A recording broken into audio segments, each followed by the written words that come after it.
A recent U.S. military intelligence report has revealed that China is rapidly expanding its commercial ferry fleet as part of preparations for a potential invasion of Taiwan.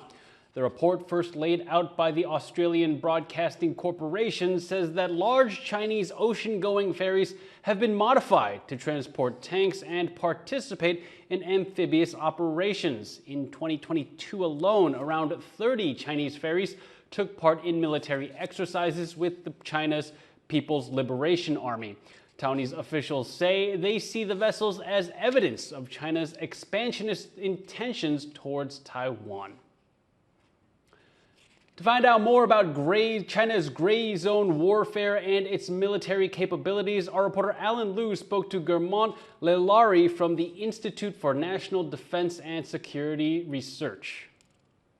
The report says that China has been expanding its commercial ferry fleet to better prepare for a potential Taiwan invasion. In your view, how effective have these non-military actions to pressure Taiwan been? I believe that China's non-military pressure tactics on Taiwan have yielded mixed results, successfully normalizing its presence, but failing to significantly alter Taiwanese public opinion or weaken Taiwan's resolve.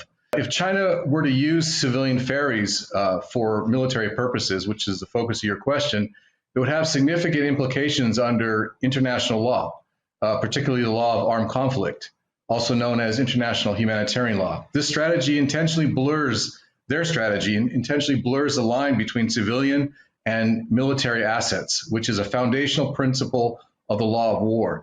They're not supposed to do that. So when does a civilian vessel become a military target?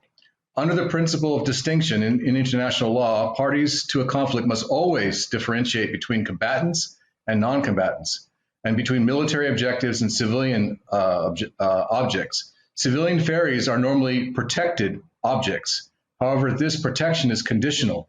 A civilian vessel loses its protected status and becomes a lawful military target if it makes an effective contribution to military action. So some examples that would cause a vessel to lose its protection include transporting troops and military equipment, which is what we think is happening, or laying mines, gathering intelligence, assisting in a military blockade. When a civilian vessel performs these kinds of functions, military function, it can be targeted and captured.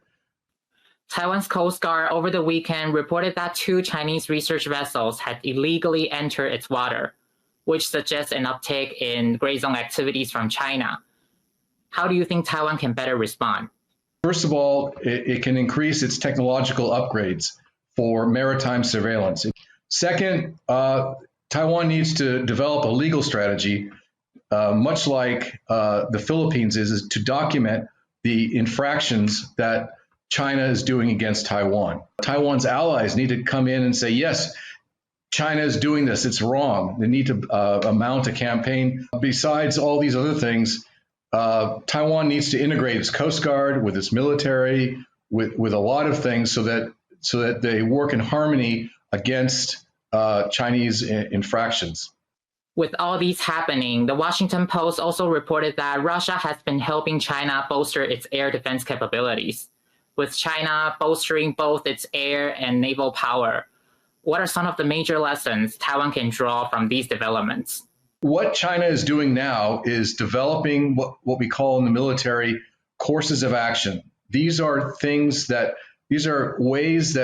a country would pursue a war using different forces. What Taiwan needs to do is bolster not only its conventional defense capabilities, what it's doing every day and pushing back on the PLA and the Coast Guard, but also it needs to bolster its asymmetric capabilities. Also, Taiwan needs to enhance its air and missile defense, because when those airborne troops show up, they're going to try to take a port or airport. Taiwan needs to harden its critical infrastructure to protect it from being attacked that way. That was Guermantes Lailari, a visiting scholar at the Institute for National Defense and Security Research.